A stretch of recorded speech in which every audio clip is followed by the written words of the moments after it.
Olá pessoal, tudo bem? Nesse vídeo do módulo 1, nós vemos os principais conceitos de conjuntos e algumas aplicações na área de negócios, e nós também veremos os principais conjuntos numéricos que serão utilizados aí em aulas posteriores para dar base aí para essas próximas aulas, certo? É, esses conteúdos aí, eles podem ser acompanhados por vocês agora no vídeo, vocês podem acompanhar eles usando o texto de apoio número 1, certo? Então, se vocês quiserem aí utilizar para acompanhar, mas vocês podem também utilizar esse texto de apoio para estudar aí posteriormente, para relembrar aí os conceitos que a gente vai ver nos vídeos, beleza? Então, vamos lá. Bom, então vamos começar nosso vídeo aí pela definição, podemos dizer assim, a ideia de um conjunto, né? Então o que que é um conjunto?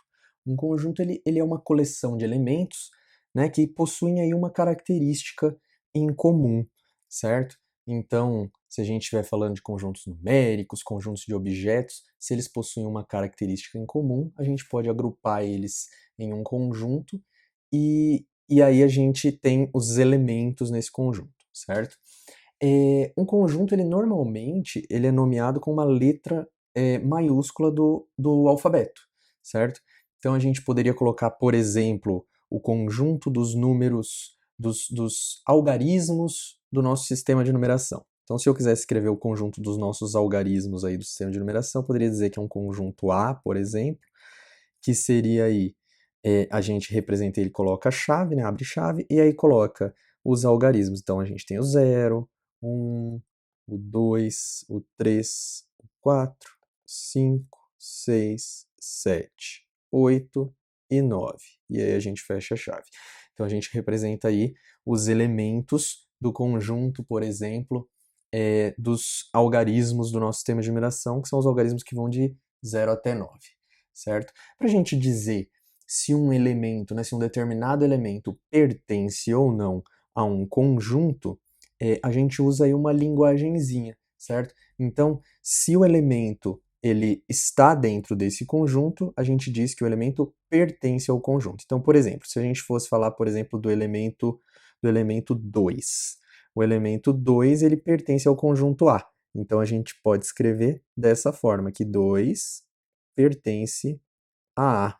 Então o símbolo aqui de pertinência, né? O símbolo de pertence, ele significa aí que o 2 ele é um elemento de A, né? O desenho dele, aí, o símbolo dele é parecido com uma letra E, só que arredondada, certo? E a gente também pode dizer que um elemento não pertence a um conjunto. Então, por exemplo, nesse conjunto A aqui, a gente não tem, por exemplo, o elemento 10. Então, a gente diz aqui que 10 não pertence ao conjunto A, certo? Então, esse símbolo cortado significa aí o não pertence, tá certo? Então, mesmo símbolo com corte significa aí a negação da pertinência. Bom,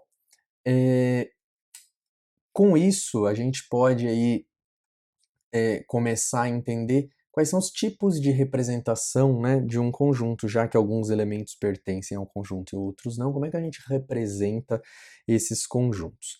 Então a gente tem aí três principais tipos de representação de um conjunto, certo? Então vamos aí aos tipos de representação. Bom, o primeiro tipo de representação que a gente tem de um conjunto é o tipo que a gente acabou de ver aqui. Então, ele é esse tipo de enumerar os elementos, certo? Então, enumerar os elementos entre chaves é uma forma de representar o nosso conjunto. Então, como você pode inclusive ver no texto de apoio, no primeiro texto de apoio, a gente tem aí dois exemplos, né? Então, por exemplo, aqui, se a gente disser que a gente tem um determinado conjunto, um conjunto A com os algarismos ímpares. Então, a gente teria aqui só o 1, o 3, o 5, o 7 e o 9. São os algarismos ímpares. Cuidado para não confundir algarismo com número, que algarismos são só os de uma casa só, né, digamos assim, ou seja, os algarismos são só os símbolos que a gente usa para formar os números, né? Então, se a gente estiver falando do número 10, ele é formado pelo algarismo 1 e o algarismo 0, tá? Então, tomem cuidado aí para não fazer essa confusão. Então, aqui a gente teria, então, os algarismos ímpares, né? O conjunto dos algarismos ímpares, essa seria a forma de enumerar os elementos, é uma forma de representação. Outra forma de representar esse mesmo conjunto é descrever sua característica, né? Sua característica principal, a característica dos elementos desse conjunto. Então, como que a gente pode escrever esse conjunto? A gente pode escrever da seguinte forma: o conjunto A, ele é o conjunto sempre aí entre chave, né? Ele é o conjunto de elementos X, tal que X é algarismo ímpar. Então esse daqui é uma representação bem óbvia, né? A gente simplesmente escreve qual é a característica do conjunto, mas a gente tem aí alguns detalhezinhos, né? Então, por exemplo, a gente primeiro tem que dizer que o A, ele é um conjunto que possui elementos, certo? Então, elementos X, ou seja, esse X pode ser qualquer elemento com a característica que for descrita, certo?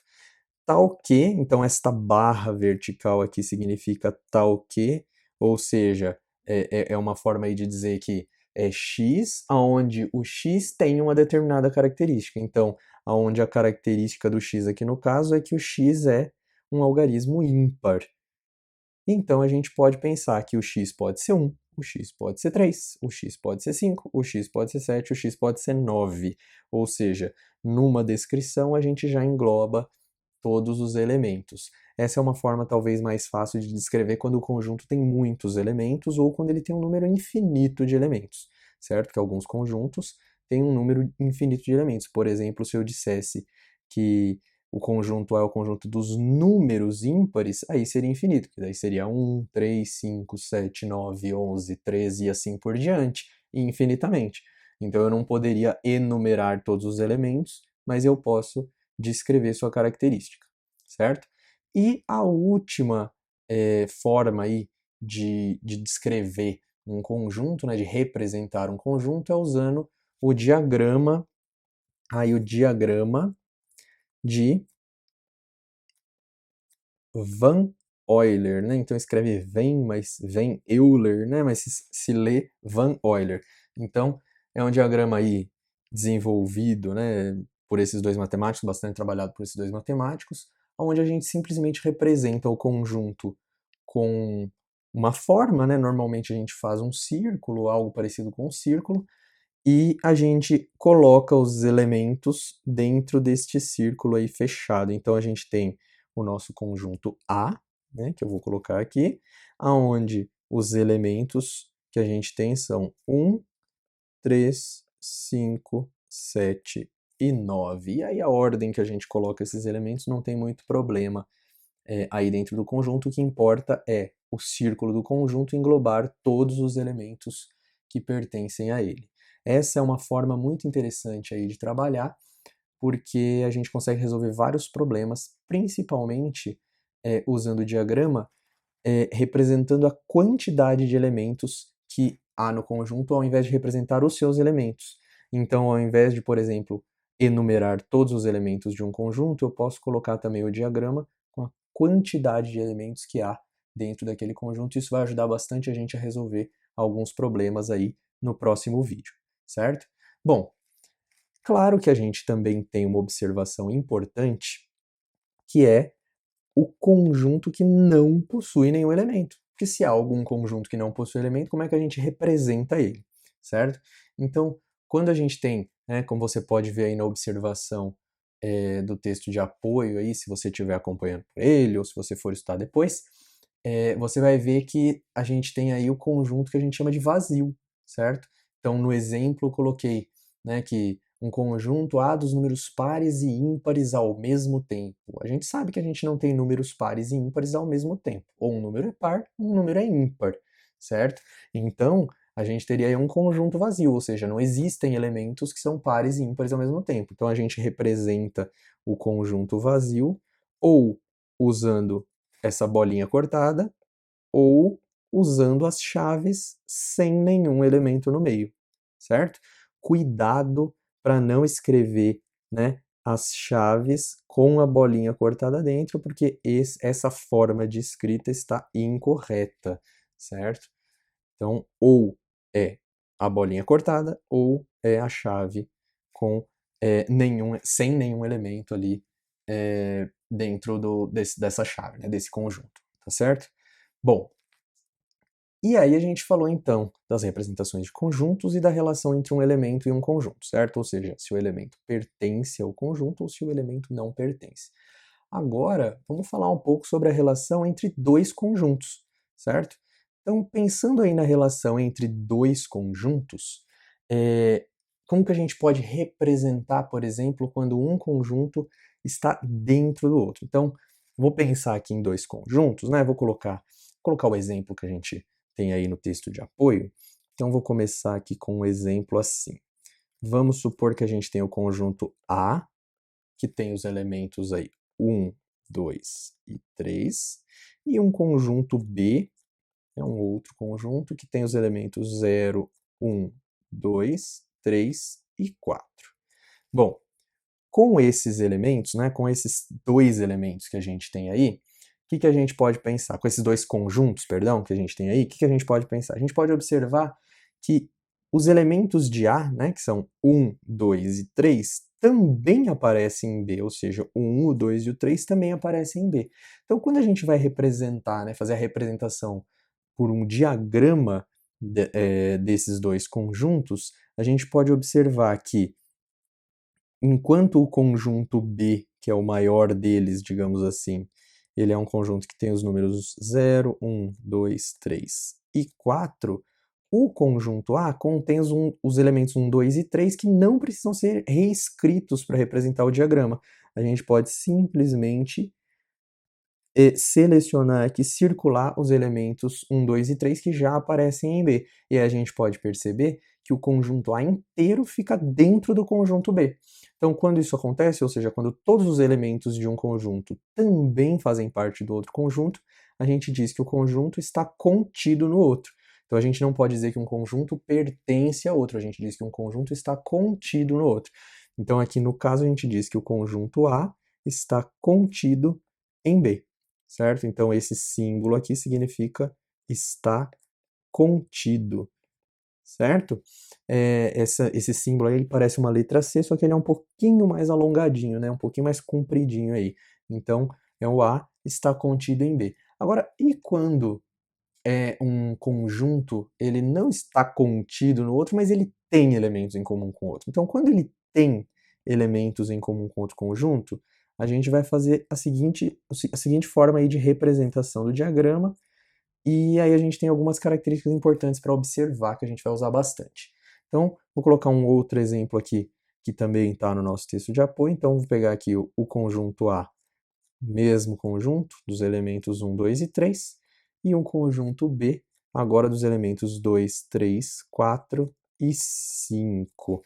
Então, vocês podem observar agora que não são todos os elementos de A que também aparecem em B, né? A gente tem quem aqui, então, em comum entre eles? A gente tem o elemento 2 e o elemento 3 que aparecem tanto em A quanto em B, certo?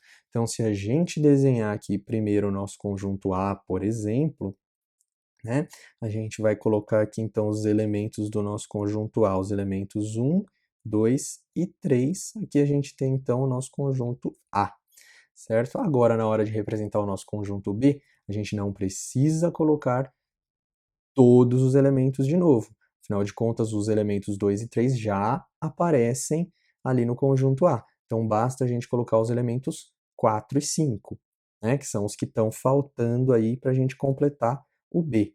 A questão é que o 4 e o 5 eles não pertencem a A, então a gente coloca eles do lado de fora do conjunto A. Mas como eles pertencem a B, assim como o 2 e o 3, a gente circula, então, os 4 elementos que pertencem a B. Então, no caso, o 2, o 3, o 4 e o 5. Então, você pode ver aí que a gente tem o 2 e o 3, apesar de eles aparecerem tanto no A quanto no B, então eles aparecem 2 vezes na representação aí com as chaves, né, com a enumeração dos elementos. No diagrama a gente coloca eles uma vez só, porque o círculo de cada conjunto aí já engloba os elementos aí comuns aos dois, certo? Então, no final das contas, né, a gente tem 3 elementos em A e 4 elementos em B, mas quando a gente junta isso num diagrama só, a gente não coloca 7 elementos no total, a gente coloca só 5, porque 2 deles, que é o 2 e o 3, eles se repetem, certo? E aí a gente tem um nome para este miolinho aqui, né? Esse miolinho aqui, esse conjunto que fica aí comum ao A e ao B, a gente chama ele de intersecção ou interseção, tanto faz. E essa interseção de conjuntos aí, ou seja, os elementos em comum entre os conjuntos, ele é escrito matematicamente usando-se um simbolinho que parece um U de cabeça para baixo. Eu não sei se vocês se lembram aí, então a gente escreve da seguinte maneira, né? A intersecção entre A e B, ou seja, A intersecção com B, é igual, no caso aí, a 2 e 3, que são os elementos em comum, certo? Se a gente estivesse falando da quantidade de elementos, a gente poderia dizer que o conjunto A tem 3 elementos, o conjunto B tem 4 elementos, e a intersecção tem 2 elementos, porque 2 elementos de A e de B são comuns, certo? São iguais, tá certo? Então a gente tem aí essa característica. Agora, quando um conjunto não tem nenhum elemento em comum com o outro, basta a gente fazer as bolinhas aí dos conjuntos no diagrama separadas, né, e colocar todos os elementos. Isso é mais intuitivo, aí é um pouco mais tranquilo, tá certo? Bom, então esse assunto, essa parte de diagrama, de a gente entender a intersecção, né, os elementos comuns que se repetem e que a gente não precisa, na representação do diagrama, a gente não precisa repeti-los na escrita, a gente pode colocar eles uma vez só e fazer aí com que os círculos dos diagramas eles englobem já os elementos comuns, ele vai ser muito importante para os assuntos que a gente vai tratar aí mais contextualizados, né, para os problemas que a gente vai lidar da área aí de negócios, tá certo? Bom, agora por último a gente vai ver os principais conjuntos numéricos, que vai ser importante a gente compreender aí os principais conjuntos numéricos, afinal de contas, vocês vão trabalhar muito com números nessa matéria, nessa disciplina, e a gente precisa entender aí, saber identificar, né, cada tipo de número, né, e como fazer aí depois, futuramente, algumas operações com esses números, tá certo? Então vamos começar pensando aí agora nos conjuntos numéricos. Então, os conjuntos numéricos que a gente tem principais. Bom, o primeiro conjunto numérico principal que a gente tem é o conjunto dos números que a gente chama de números naturais. Então, o conjunto dos números naturais, que a gente costuma representar por uma letra N, certo? Sempre, como eu falei, a letra maiúscula, né? Ele é um número, né? O próprio nome fala, é o conjunto dos naturais, então é o conjunto aí inicialmente criado pensando na necessidade de contagem, né? Dos elementos aí da natureza, né? Quando o homem aí ele precisava contar rebanhos, coisa do tipo. Então, foi criado o conjunto dos números naturais. Apesar de, né, a gente entender os conjuntos dessa forma e a criação dos números dessa forma, é claro que o conceito de conjuntos ele é muito mais recente do que os números em si, certo? O conceito de conjunto ele já foi definido, aí, esses conceitos, essas relações um pouco mais recentemente. Então vamos lá, o que são os números naturais? Os números naturais a gente pode inclusive escrever enumerando os elementos, mas é claro, é um conjunto infinito, mas a gente pode deixar implícito ali quem são o restante dos números, usando aí reticências. Então, os números naturais são os números, né, como eu falei, que a gente usa para contar, incluindo o zero. Então a gente tem aí o 0, o 1, o 2, o 3, o 4, o 5, o 6, e assim por diante, infinitamente. Então, esses são os números naturais. Aí, em seguida, a gente tem os números que a gente chama de números inteiros, certo? Então, os números inteiros são números que são representados aí pela letra Z, certo? São representados pela letra Z, e esse conjunto, ele tem cara de ser o dos naturais, afinal de contas, quando a gente fala um número inteiro, a gente sabe que ele não é quebradinho, né? Mas a gente não pode esquecer que a gente também tem números negativos, né? Essa necessidade aí de criar um número negativo para a gente representar dívida, né, pessoal? Então, dívida é um negócio que a gente conhece aí bastante. Então, para a gente representar aí os números inteiros, a gente engloba, claro, todos os naturais, então o 0, o 1, o 2, o 3 e assim por diante, porém a gente inclui os seus opostos negativos, então o -1, o -2, o -3 e assim por diante aí, ou aí para trás aí dentro do infinito negativo e do infinito positivo, ou seja, o -4 e o 4 menos 5 e o 5 menos 6 e o 6 e assim por diante. Então a gente tem todos os naturais e todos os negativos. Então aqui a gente já consegue observar o quê? Que a gente já consegue observar que todos os elementos dos números naturais aparecem nos inteiros, ou seja, os números naturais, o conjunto dos números naturais está contido no conjunto dos números inteiros, certo? A gente vai ver praticamente em todos os conjuntos essa característica. O próximo conjunto é aquele onde havia necessidade de representar partes de elementos inteiros. Afinal de contas, né, o conjunto dos naturais, dos inteiros, aí, é a criação, é a ideia de contagem, etc. E aí, quando a gente precisa de partes, por exemplo, de uma medida, 2,5 metros, né, 3/4 de polegada, né? Então, quando a gente tem essas medidas aí quebradas, né, esses valores quebrados, a gente precisa de números quebrados, né, de números que não são inteiros. Então a gente coloca aqui o nosso terceiro conjunto, que é o conjunto dos números racionais, e ele é representado pela letra Q, certo? Então a gente tem naturais, inteiros e racionais. O conjunto dos racionais, pessoal, a gente não consegue fazer uma representação enumerando os elementos. Por quê? O dos inteiros e o dos naturais, a gente sabe que, como a gente não tem número quebradinho, a gente tem o conceito de número sucessor e antecessor, ou seja, quem vem depois do 1? O 2. Quem vem depois do 2? O 3.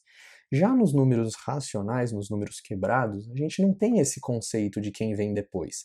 Se eu perguntar quem vem depois do 1 nos racionais, não é o 2, porque antes do 2 a gente tem o 1,5, mas antes do 1,5 tem o 1,4, e antes dele, aí você fala, tá, então depois do 1 vem o 1,1, mas a gente tem o 1,01, e a gente tem o 1,001, e a gente tem o 1,0001, ou seja, a gente tem infinitos números entre dois números racionais quaisquer. Então a gente não consegue elencar os elementos na ordem, afinal de contas, quando a gente está elencando os elementos no conjunto, não há necessidade de ordem, mas é interessante se ter uma ordem para a gente ter a noção da lógica do conjunto, principalmente quando a gente coloca aí as reticências, né? Então, como que a gente descreve o conjunto dos números racionais? Usando aquele segundo tipo de representação que a gente viu, né? Então, o conjunto dos racionais a gente diz que é elementos da forma A sobre B, ou seja, o que significa isso? Eles são elementos que podem ser representados como uma fração, certo? A sobre B é como uma fração, por exemplo, meio, né, metade, 3/4, né, 5/3, são números que a gente consegue representar aí com uma fração, números quebrados que a gente consegue representar como fração. Mas a gente precisa escrever aí a característica desses números, né? Então a gente tem aí o A sobre B, mas a gente precisa dizer que tipo de A e B que a gente precisa ter, né? Então são frações do tipo A sobre B com tal que, né? Lembrando aí essa barra, tal que A pertence a Z e B pertence a Z com um asterisco. O que significa isso?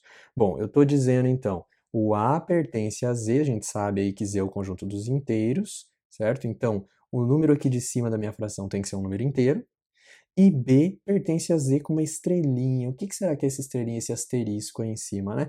Então, quando a gente coloca esse asterisco aqui em cima, a gente está tirando o zero. Então, a gente diz, são os inteiros, exceto o zero. A gente tira o zero dessa história. Então, ao invés de ficar os negativos, os positivos e o zero, a gente deixa só os negativos e os positivos.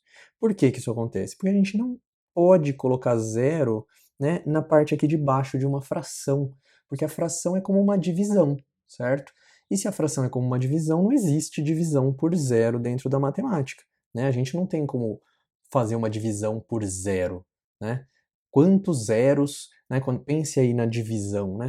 Quando a gente está fazendo uma divisão de, sei lá, 10 dividido por 2 é quase que a ideia de quantos 2 cabem no 10. A gente sabe que cabem 5 2 no 10, porque 5 vezes 2 dá 10. Legal. Agora, quantos zeros cabem no 10?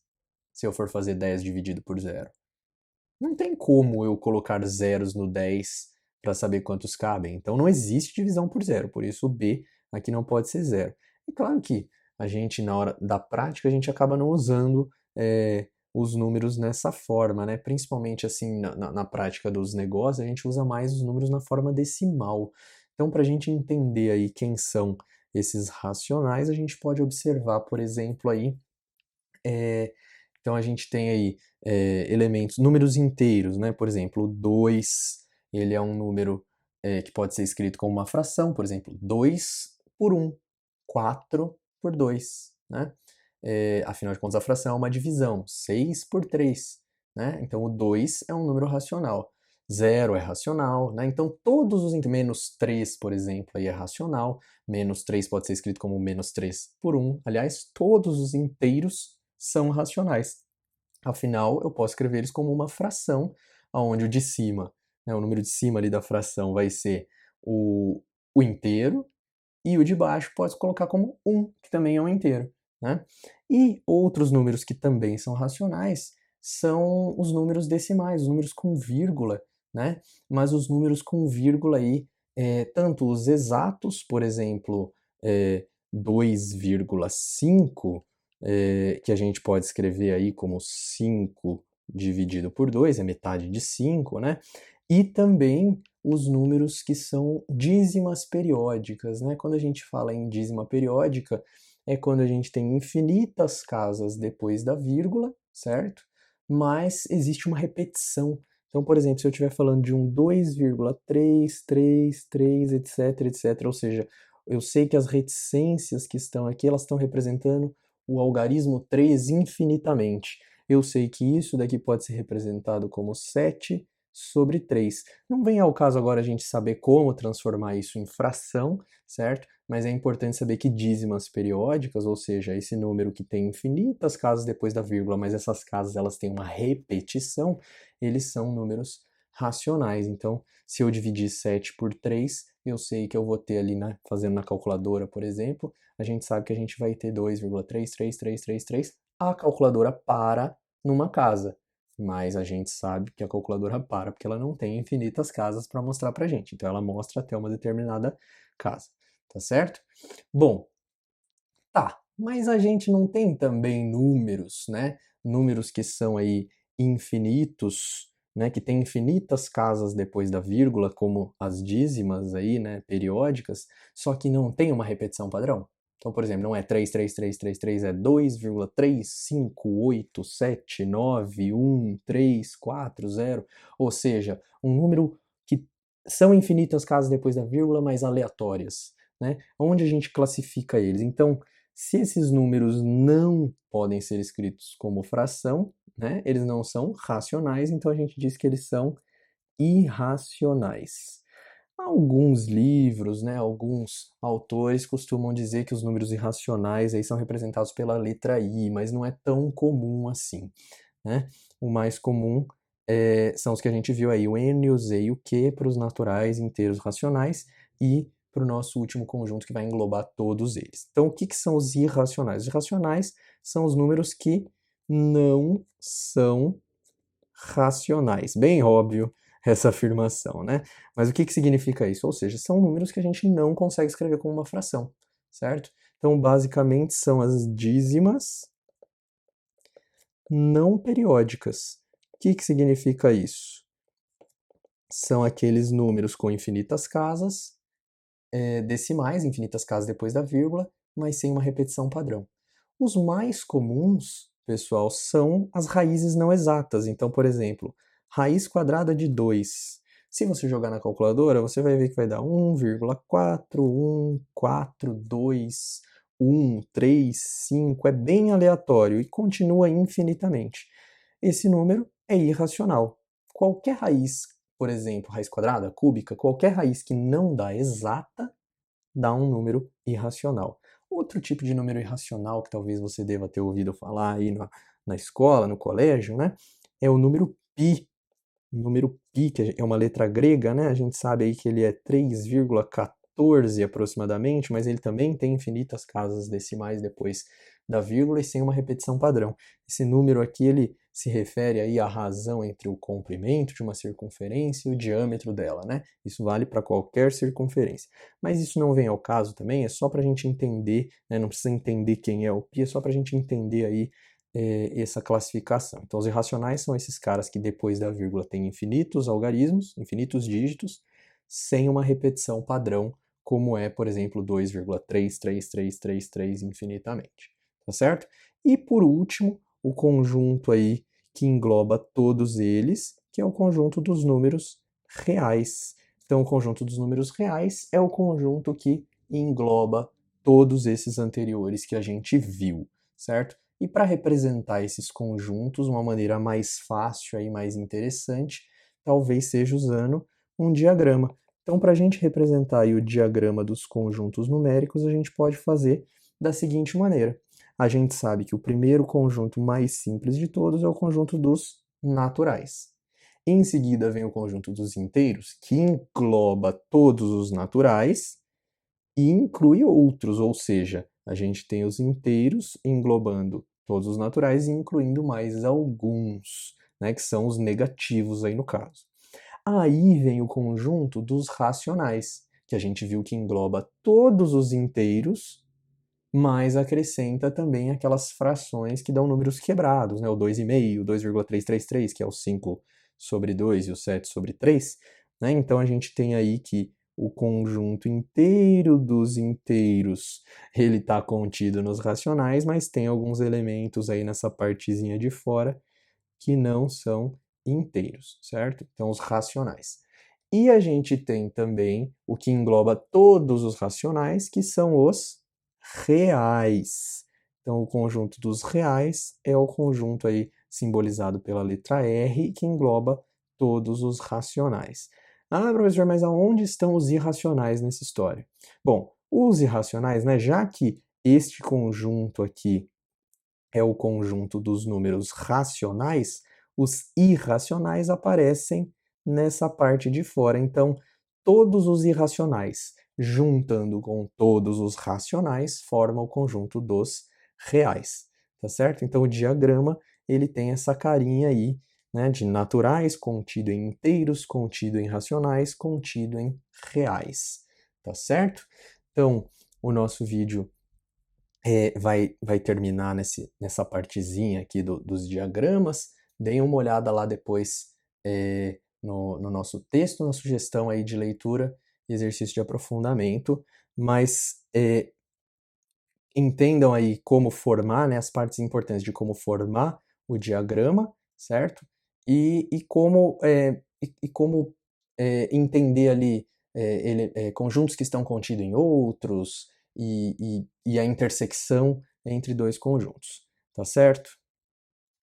Bom, pessoal, então é isso.